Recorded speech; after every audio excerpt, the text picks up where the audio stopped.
السلام عليكم ورحمة الله تعالى وبركاته. داوديال كسو دhowaada shirka Samatalis oo si rasmi ah uga furmay hoteelka City Plaza ee magaalada Burco ee magaalada madaxda gobolka Togdheer. Shirka Samatalis ayay qabsadeen labada beelood ee beesha Garxajis iyo beesha Habarjeclo. Shirkaasi waxa si rasmi ah maanta u furay isla markaasina xariga uga jaray oo khudbad dheerna ka jeediyay dhinaca badan taabanaysa Suudaanka guud ee beelaha Habarjeclo Suldaan Cabdilaahi Suldaan Cali. Suudaanku waxa uu mar labaad hoosta ka xariiqay inaanay jirin wax siyaasado oo shirkani ku lug leeyahay isla markaasina uu yahay shir dhaqan lana rabo in la isugu soo dhaweeyo bulshooyinka kala fogaatay ee beelahan.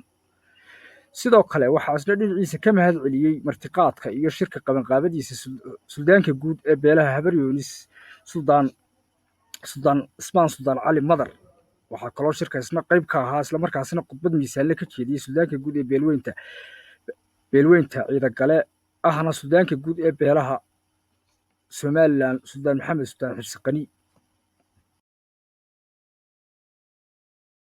marka uu horeysa shirkan dhawaaqii hore aan dhawaaqayna waa maqlaysay hadda waxaan leeyahay shirkan shir siyaasadeed waa shir dhaqan maba jireen ninkii wooga guntiga ku sitay siyaasadu halkaaga iskaga hayso shirkaasu shir magac reeba oo Soomaaliland wax tara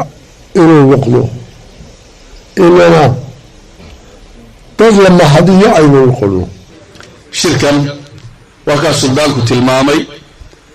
ujeedada iyo waxa aynu ka deeynaa waxa weeye waa inaynu ku abuuro oo ku samayno nolosheenii dib ugu soo noolayno ku abuuro jawi walaalnimo ehelnimo wada noolaansho wax wada yeelasho iskaashi. Suldaan Maxamed Cabdi Qaadir iyo Suldaan Cismaan Suldaan Cali Madar ayaa ka mahadnaqay qabanqaabada iyo habka uu shirku u furmay waxaanay sheegeen in qodobo muhiim ah lagu gorfayn doono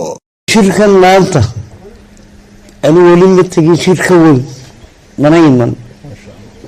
hore uma dhicin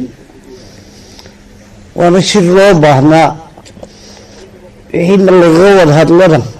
taladeedu waxay tahay in la qaato oo si daacada loo noqdo oo daacadnimo aynu wax ku wadno dadka arrinka ka dhexeeya dee mid siyaasi u maahayn mid dhaqan baa ka dhexeeya haddii aan shirka iyo itijaahiisa iyo wax ka yara taataabto marka hore horta ilaahay baa mahadaan kadib waxaan mahad ka celinayaa oo aad iyo aad uga mahad celinayaa beelahan Habarjeclo ee shirkan soo qabanqaabiyey